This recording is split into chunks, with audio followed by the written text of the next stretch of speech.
Assalamualaikum warahmatullahi wabarakatuh. Hai teman-teman. Baiklah, di sini saya akan mempresentasikan materi saya yang berjudul Teladan Rasulullah dan Karya Bisnisnya. Hai teman-teman, sebelum kita masuk ke materi, izinkan saya memperkenalkan terlebih dahulu. Baiklah, perkenalkan, nama saya Fiona Rahmadyanti. Saya berasal dari kelas 4S dan Prodi Ekonomi Syariah. Di sini kita langsung saja menjelaskan materi-materinya. Silakan teman-teman tonton videonya sampai habis. Oke, cekidot. Selamat datang di presentasi ini yang akan membahas tentang teladan Rasulullah SAW dan karya bisnisnya. Nah, dalam presentasi ini kita akan mengulas bagaimana Nabi Muhammad SAW menjadi contoh terbaik dalam bidang perdagangan dan bagaimana prinsip-prinsip yang beliau terapkan masih relevan hingga saat ini. Baiklah, di sini saya akan membahas yang pertama yaitu latar belakang Rasulullah SAW. Nah, di sini Nabi Muhammad SAW dilahirkan pada tahun 570 Masehi di kota Mekah. Nah, beliau ini dikenal sebagai Al-Amin atau yang disebut dengan yang terpercaya karena integritasnya dan kejujurannya. Nah, sebelum menerima wahyu sebagai Nabi Muhammad SAW sudah terlibat dalam kegiatan bisnis dan perdagangan. Nah, di materi kedua ini yaitu karir bisnis Rasulullah. Nabi Muhammad SAW memulai karir bisnisnya pada usia yang sangat muda. Beliau bekerja sebagai pedagang yang berdagang antara Mekah dan Suriah. Saat berusia 25 tahun, beliau dipekerjakan oleh Khadijah binti Khuwailid, yaitu seorang janda kaya yang kemudian menjadi istrinya Rasulullah. Materi berikutnya yaitu tentang prinsip bisnis Rasulullah SAW. Nah, Rasulullah SAW menerapkan beberapa prinsip penting dalam bisnisnya, yaitu yang pertama, kejujuran. Beliau selalu jujur dalam transaksi dan komunikasi dengan pelanggannya. Yang kedua yaitu kepercayaan. Membangun kepercayaan adalah kunci keberhasilan dalam berbisnis. Yang ketiga yaitu ada adil dan jujur. Beliau tidak pernah curang atau menipu dalam berbisnis. Yang keempat, ada berorientasi pada pelanggan. Memberikan pelayanan yang terbaik kepada pelanggan. Berikutnya, ada materi kejujuran dalam bisnis. Kejujuran adalah prinsip yang paling utama dalam berbisnis Rasulullah SAW. Beliau ini selalu memastikan bahwa barang yang dijual adalah yang terbaik dan tidak pernah menyembunyikan kekurangan produk sedikitpun.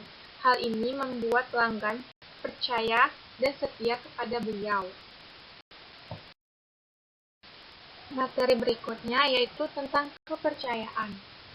Rasulullah SAW selalu memegang teguh amanah yang diberikan kepadanya. Beliau mengelola bisnis Khadijah dengan sangat baik dan meningkatkan keuntungannya secara signifikan. Kepercayaan yang dibangun dengan integritas dan kejujurannya menjadi model utama dalam bisnis beliau. Nah, materi berikutnya yaitu adil dan jujur. Saya akan menjelaskan dulu. Jujur, kejujuran dalam berbisnis tidak boleh menyembunyikan kecacatan barang karena akan menghilangkan keberkahan dalam takaran ini. Rasulullah bersabda, tidak dibenarkan seorang muslim menjual barang yang mempunyai aib kecuali ia menjelaskan aibnya. Itu ada di hadits Al-Quzlani. Nah, dalam setiap transaksi, Rasulullah SAW selalu bersikap adil dan jujur. Beliau tidak pernah mengambil keuntungan yang berlebihan dan selalu memberikan hak kepada pihak lain. Prinsip keadilan ini membuat beliau dihormati dan dicontoh oleh banyak orang. Materi selanjutnya yaitu berorientasi pada pelanggan. Dalam konteks berorientasi pada pelanggan, Rasulullah Muhammad SAW memberikan teladan yang sangat baik melalui sikap dan perilakunya dalam berbisnis. Beberapa prinsip yang dapat diambil dari teladan Rasulullah dalam bisnis. Yang pertama yaitu kejujuran dan integritas. Rasulullah selalu jujur dalam berdagang. Beliau tidak pernah menipu atau memanipulasi harga dan kualitas barang. Yang kedua yaitu mengutamakan kebutuhan pelanggan. Rasulullah selalu mengutamakan kepuasan dan kebutuhan pelanggan. Beliau memastikan bahwa barang dagangnya berkualitas dan sesuai dengan apa yang dia janjikan. Yang ketiga yaitu keadilan dalam berdagang. Rasulullah selalu berlaku adil dalam bertransaksi. Beliau tidak pernah mengambil keuntungan berlebih dan selalu memberikan timbangan yang tepat. Keadilan ini menciptakan hubungan yang harmonis dengan pelanggan. Yang keempat, ada pelayanan yang baik. Rasulullah selalu memberikan pelayanan yang ramah dan sopan. Yang kelima, yaitu transparansi dan komunikasi yang baik. Rasulullah selalu transparan dalam berdagang. Beliau ini menjelaskan kondisi barang dengan jelas, termasuk jika ada cacat atau kekurangan. Komunikasi yang terbuka ini membuat pelanggan merasa dihargai dan dihormati. Yang keenam itu ada etika moral yang tinggi. Rasulullah selalu menjaga etika dan moral dalam berdagang. Beliau tidak pernah melakukan praktik bisnis merugikan atau merusak orang lain, seperti riba, penipuan, dan monopoli. Nah, dengan mengikuti teladan Rasulullah dalam berbisnis, maka usaha dapat membangun hubungan yang baik dan berkelanjutan dengan pelanggan yang pada akhirnya akan meningkatkan reputasi dan keberhasilan bisnis mereka.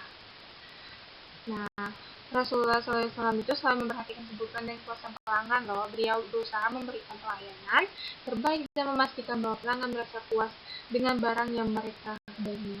Ini membuat bisnisnya berkembang baik.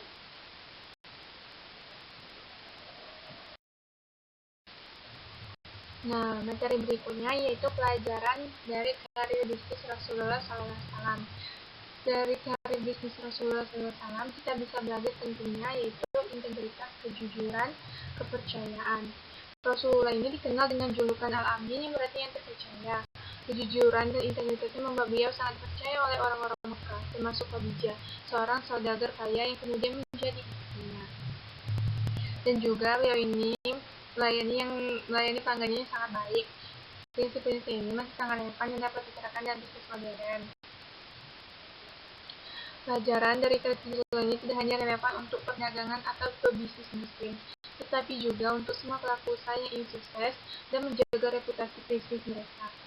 Prinsip-prinsip seperti kejujuran, kerja keras, manajemen yang baik, dan etika bisnis merupakan fondasi yang kokoh untuk mencapai kesuksesan jangka panjang. Sebelum saya menutup presentasi materi saya, mari kita simpulkan dahulu, yaitu mari kita mengambil teladan dari Rasulullah SAW dalam menjalankan bisnis kita dengan menerapkan prinsip-prinsip yang telah beliau ajarkan. Kita tidak hanya akan meraih kesuksesan duniawi, tetapi juga kita dapat keberkahan dari Allah Subhanahu wa Ta'ala. Nah, terima kasih kepada teman-teman yang sudah menonton dari awal sampai akhir. Terima kasih juga atas perhatiannya. Semoga kalian sehat selalu. Terima kasih. See you. Bye-bye.